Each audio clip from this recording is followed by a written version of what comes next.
Welcome to Downtown Sports. My name is Downtown Stephen Brown, and in today's video, guys, I want to talk about what's next for the Toronto Maple Leafs. And I know I've said that a lot recently because they just continue to make more trades, but even though they've acquired 6 new players already, it doesn't seem like they're done adding to this team. Picking up where we left off in the previous video, I had said a lingering question after all of those trades that they made the other day was what they're going to do with that first round pick that they acquired in the Rasmus Sandin trade.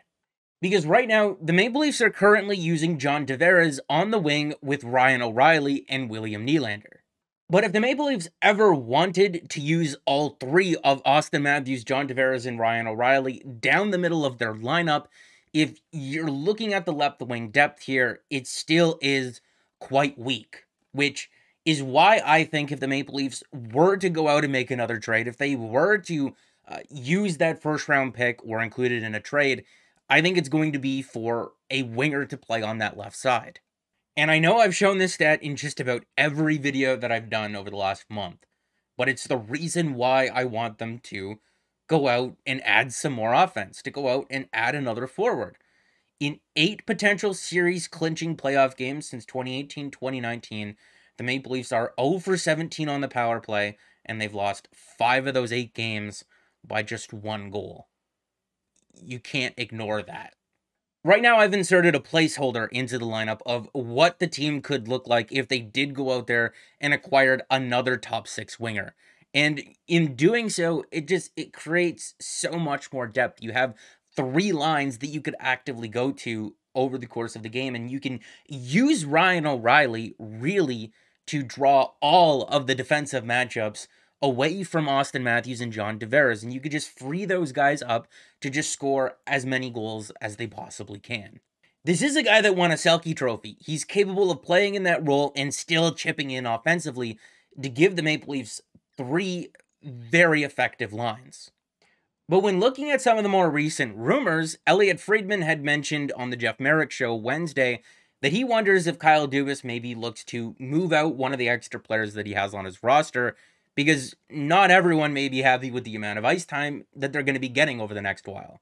And they finished that conversation by Jeff saying to Elliot, "All I know is the Maple Leafs probably still have a desire, and now they have another first-round pick to play with."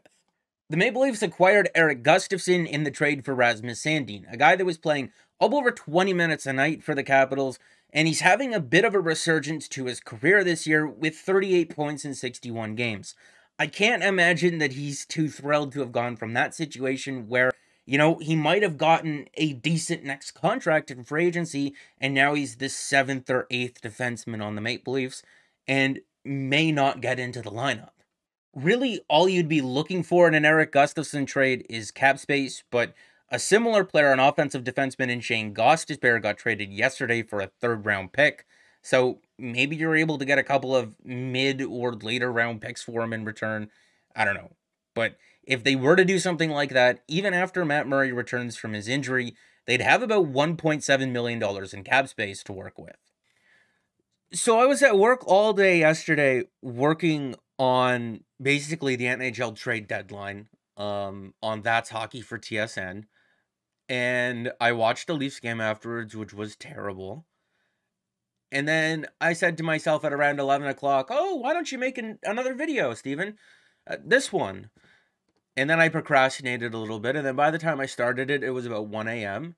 And I had stayed up till about 4 a.m. finishing the video. And Tyler Bertuzzi was a large portion of that video that went live on YouTube at 9:30 a.m. for approximately 5 minutes before I decided to take it down. And I'm not mad. That happens, right? It's the trade deadline. But there might be a weird cut between this clip and the next clip, because I also work again today and I don't have time to really fix it. So enjoy the rest of the video. The Maple Leafs are already on a pretty big nostalgia trip in bringing Luke Schenn back into the fold here at the deadline.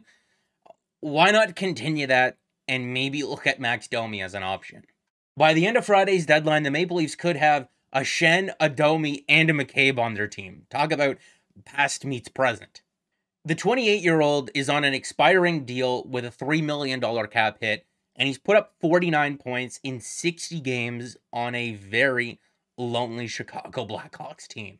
You know, maybe some would worry about the pressure that would be put on him and the comparisons that would be eventually made, but this is a guy who's already thrived in one of the largest markets in the NHL. He had a 70-point season when he was a member of the Montreal Canadiens.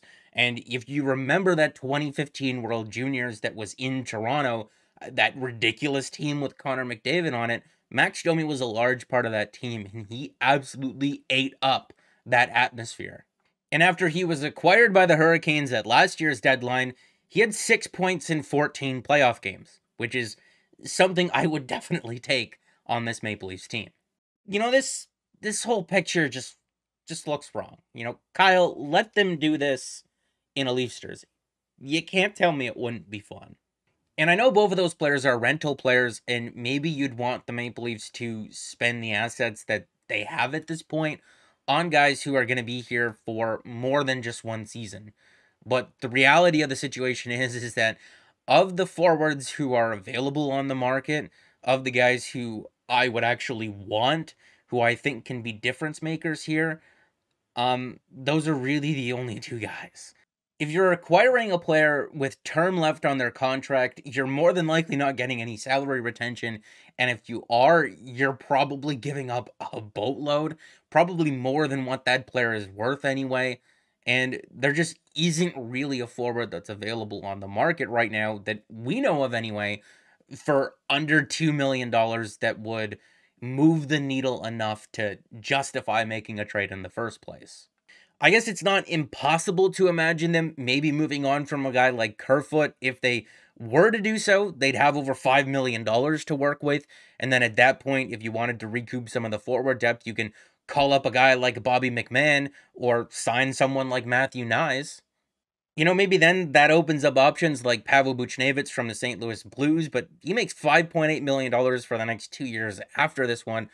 I don't necessarily know if I'm interested in that player or if I want this player on the books when the Maple Leafs need to re-sign Austin Matthews and William Nylander. And that goes for Nick Schmaltz from the Coyotes as well, who makes $5.85 million for 3 more years after this one. You know, really the only name that I would be interested in at this year's deadline that carries any sort of term would be Lawson Krause from the Coyotes, who has a cap hit of $4.3 million, a little bit more affordable, is signed for way longer than those other two guys, but he would probably cost an absolute ransom to get from the Coyotes.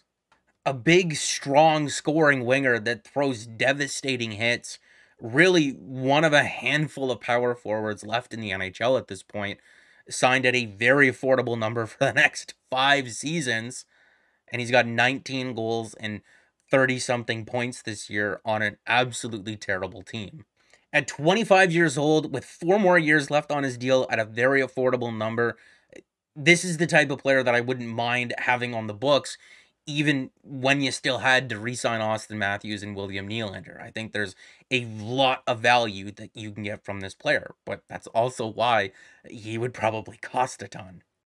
I've seen this poll that James Myrtle put out last night, and it has over 8,000 votes, which means that more than 4,000 people voted that the Toronto Maple Leafs should trade for another goaltender, but I don't buy it. You know, if prime Curtis Joseph was available on the trade market right now, yeah, of course, go out and get the guy. But I don't even think old Curtis Joseph is available right now. He's too busy doing window and door commercials in the GTA. If you watch CP24, you've seen them before. But the guys that are even available at this point would maybe be Karel Vejmelka from the Coyotes, and I guess I would be interested in him. I mean, he's had a decent year on a really, really bad team, and he is on a pretty affordable contract, but still at $2.75 million against the salary cap. I don't see how the Maple Leafs could fit that without trading other players off of their roster. And, you know, maybe a guy like James Reimer, but for an .895 save percentage, mind you, on a terrible San Jose team, you know I was feeling nostalgic earlier on in the video, but I'm not feeling that nostalgic. The Predators seem pretty committed to their rebuild after dealing Ekholm and Niederreiter and Granlund and Jeannot. Maybe a guy like UC Saros is available and he's signed for 2 more seasons at $5 million. He's 27 years old. He was a Vezina finalist last season. Maybe I'd be interested in him as an upgrade for the Maple Leafs in net, but I have no idea what that would cost. Like, the Leafs have Ilya Samsonov, who has a .918 save percentage in 31 games this season. And I know Matt Murray's been hurt, but he is expected to be back. And maybe people feel that way because they don't trust him. But in order for that to even be an issue, you'd have to have both guys hurt. And at that point, most NHL teams, don't have three goalies that you would feel confident playing in a playoff game at least. But they do have Joseph Woll, who's an American Hockey League All-Star so far this season. He's been absolutely wicked with the Marlies. And when he's gotten an opportunity to play at the NHL level, he's been decent. I think that's a better insurance plan than 36-year-old James Reimer, or however old he is. It really just comes down to which you would prefer. A goaltender that ideally doesn't play any games for you in these playoffs, or Joseph Woll and a forward that's going to be playing in every playoff game that you're in. Because the Leafs can really only afford to do one or the other without making sweeping changes to their roster yet again. In my opinion, to go out there and spend what little cap space you have left on a goaltender that under ideal circumstances just doesn't play for you, when this is something that's very real and looking at you in the face, would be irresponsible. I know the team's full of wicked offensive players, but it's clear that they need a little bit of help on their power play.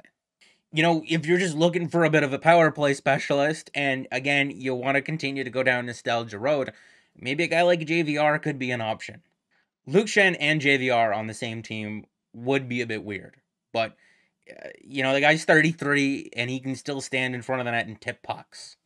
But I'm also open to suggestions. So make sure to let me know down in the comments section what you would do at this year's deadline and who you would want the Maple Leafs to acquire before Friday at 3 p.m.